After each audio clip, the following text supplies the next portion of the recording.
दोस्तों, भारत के वैज्ञानिकों ने पहले चंद्रयान-3 के जरिए चांद को फतह किया, लेकिन अब वैज्ञानिकों ने सूरज को फतह करने का मन बना लिया है। समय करीब 11:50 हो रहे थे। सतीश धवन स्पेस सेंटर से बाहुबली रॉकेट बादलों को चीरता हुआ आदित्य L1 सूरज की तरफ बढ़ने लगता है।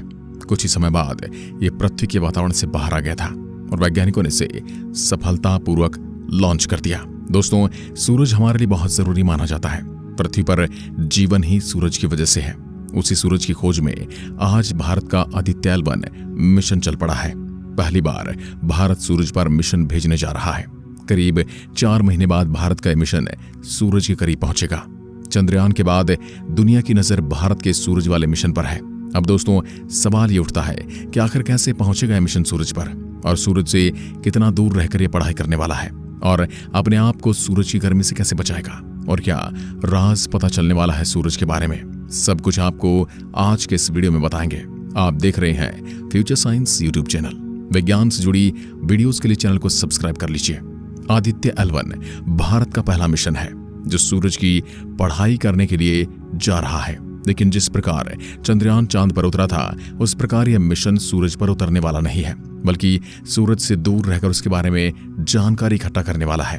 अगर आसान भाषा में कहा जाए तो सूरज की तुलना में यह पृथ्वी के बहुत ज्यादा नजदीक रहकर काम करेगा। वैज्ञानिक डाटा की मानती है करीब पृथ्वी से 15 लाख किलोमीटर दूर रहकर सूरज के बारे में पढ़ाई करेगा। जिस पॉइंट पर रहकर ये सूरज के बारे में पढ़ाई करेगा उसे लॉन्ग रेंज पॉइंट कहा जाता है। जबकि अगर आपको मोटे तौर पर बताएं तो सूरज पृथ्वी से 15 करोड़ किलोमीटर दूर है और भारत का मिशन पृथ्वी से केवल 15 लाख किलोमीटर दूर रहकर सूरज की स्टडी करेगा और यह 15 लाख किलोमीटर का सफर तय करने में से 4 महीने लगने वाले हैं। वहां पहुंचने के बाद करीब 5 साल तक यह वहां सूरज के बारे में जानकारी वैज्ञानिकों को भेजता रहेगा।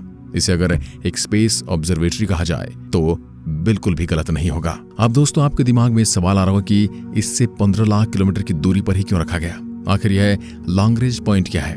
दोस्तों, लॉन्ग रेंज पॉइंट उसे कहा जाता है जहां पर 2 ऑब्जेक्ट का गुरुत्वाकर्षण आपस में टकराता है। इसलिए इस अंतरिक्षयान को उस जगह पर बने रहने में कोई ज्यादा दिक्कत नहीं आने वाली है, क्योंकि वहां पर न सूरज के गुरुत्वाकर्षण का ज्यादा प्रभाव रहता है और न ही पृथ्वी के गुरुत्वाकर्षण का। इसलिए इसे कम ऊर्जा में वहां पर बनाए रखा जा सकता है। दोस्तों, आगे मिशन के बारे में जाने उससे पहले आपको सूरज के बारे में जानकारी देते हैं।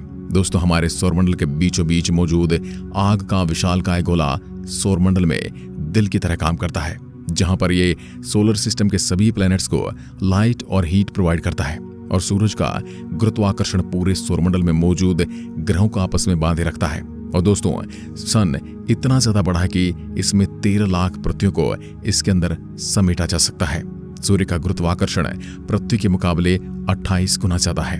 अगर आपका वजन पृथ्वी पर 60 किलो है तो सूरज पर आपका वजन 1680 किलो हो जाएगा। इसके धरातल पर उतरने के बाद 648 किलोमीटर प्रति सेकंड की दर से उड़कर बाहर आना होगा, अन्यथा हम उसके वायुमंडल से बाहर नहीं निकल पाएंगे। सूर्य के गुरुत्वाकर्षण का अंदाजा आप इस बात से लगा सकते हैं कि करीब 6 अरब किलोमीटर दूर स्थित प्लूटो को भी सूर्य अपने चारों ओर घूमने को मजबूर कर रहा है।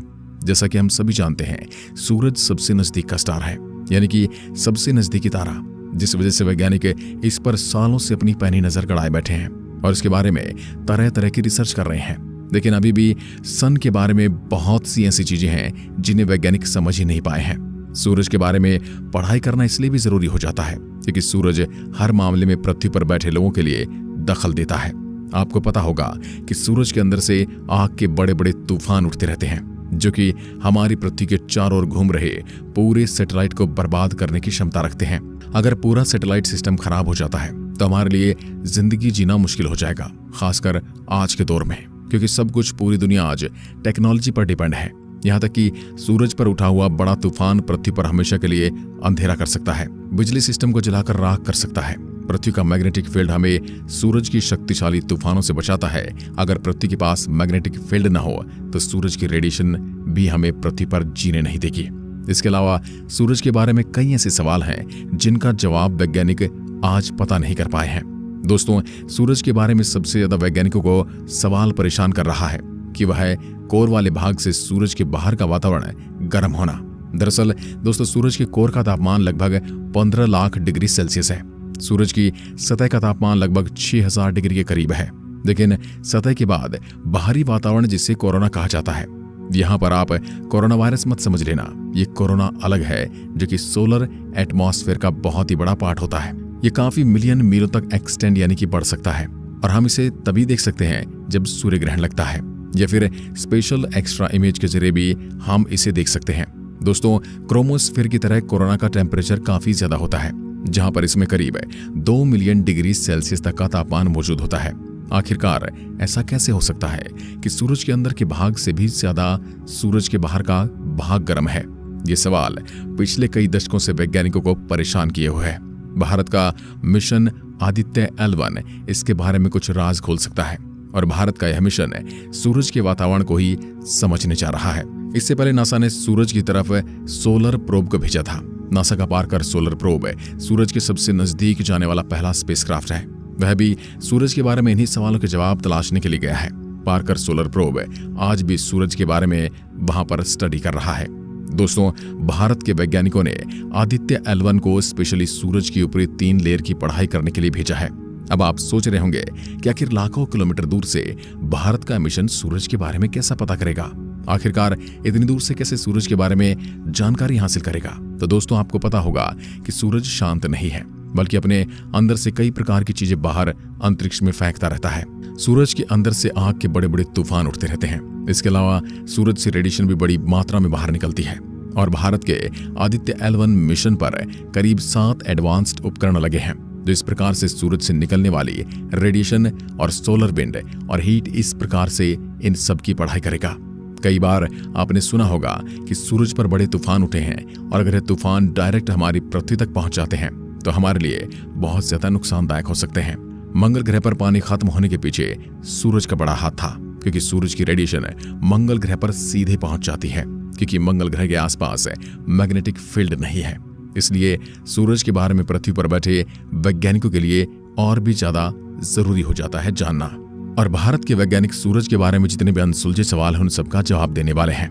दोस्तों, सूरज के सबसे अंदर का भाग जिसे कोर कहा जाता है, अगर हम इसके साइज की बात करें तो दोस्तों ये हमारे अर्थ से 1000 गुना ज्यादा बड़ा है और ये वही जगह है जहां पर न्यूक्लियर फ्यूजन होता है, जहां इतनी भारी टेम्परेचर में हाइड्रोजन के आइटम कोलाइड होकर फ्यूजन करते हैं, जिससे हीलियम का निर्माण होता है और सूरज के इसी भाग से हीट का निर्माण होता है और उसी की मदद से हम सूरज से निकलने वाली हीट और लाइट को हर रोज फील कर सकते हैं।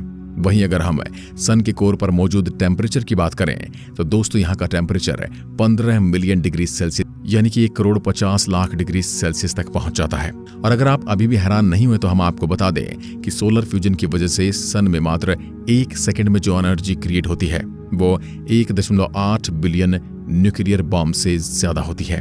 बाकी आप भारत के इस मिशन के बारे में क्या सोचते हैं? कमेंट के माध्यम से जरूर बताइएगा। एक बार फिर मिलते हैं, तब तक के लिए नमस्कार, जय हिंद, जय भारत।